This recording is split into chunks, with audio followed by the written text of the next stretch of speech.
अस्सलाम वालेकुम दोस्तों, सुबुह जो सलाम। सजणो, तारीख़ जो ही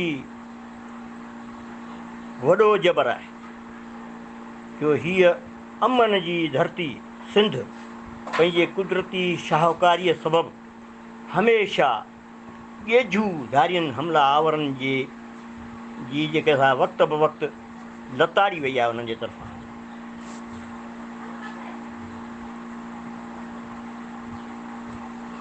ऐं उनखां अलावा जेके ॼारह ऐं इस्तेमारी क़ुवतनि जो ऐं क़ौमनि जो इहो वतीरो बि रहियो आहे त सभ खां पहिरियां मक़बूज़ा इलाइक़े जे माण्हुनि जी ॿोलीअ जे कुतुबखाननि खे जलाए छॾींदा आहिनि, छो त अदबी क़ौमनि जे रूह जो मुहाफ़िज़ हूंदो आहे।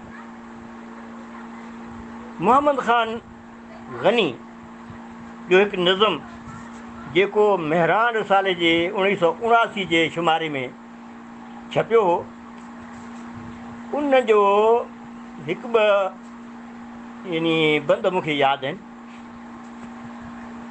फरमायूं त आहे तहज़ीब तमंदन जो ज़बान सां वास्तो, क़ौम सा ज़िंदह रहे जंहिंजी ज़बान ज़िंदह रहे।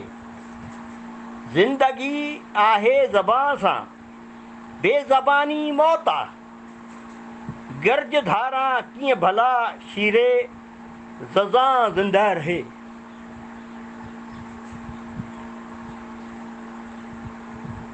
इन करे लतीफ़ सरकार जिन जेके अरबी फ़ारसी ऐं ॿियनि मक़ामी ॿोलियुनि में महारत रखंदड़ हुआ, जे चाहिनि हा त उन वक़्त जे सिंध जी सरकारी दफ़्तरी फ़ारसी में शाइरी कनि हा ऐं हुकूमत में बि को मर्तबो माणे वठंदा, पर पाण उन ॿोलीअ जी मुखालफ़त हीअं कयूं, जे तूं फ़ारसी सिखियो तां ॻोल्हो तूं ग़ुलाम, जो ॿधो ॿिनि ॻाल्हियूं सो कीअं चाहे ॼाम। पुञियो तां आब घुरे बुखियो तां ताम, आमन संदो आम ख़ासनि मञा न थिए। ऐं इहो ई सबबु आहे जो डॉक्टर सोरली जहिड़नि ग़ैर मुल्की मुफ़करनि अदीबनि बि लतीफ़ साईं जो रिसालो पंहिंजनि ज़बाननि में ॿोलियुनि में छपाइण जी ज़रूरत महसूसु कई हुई। जीअं लतीफ़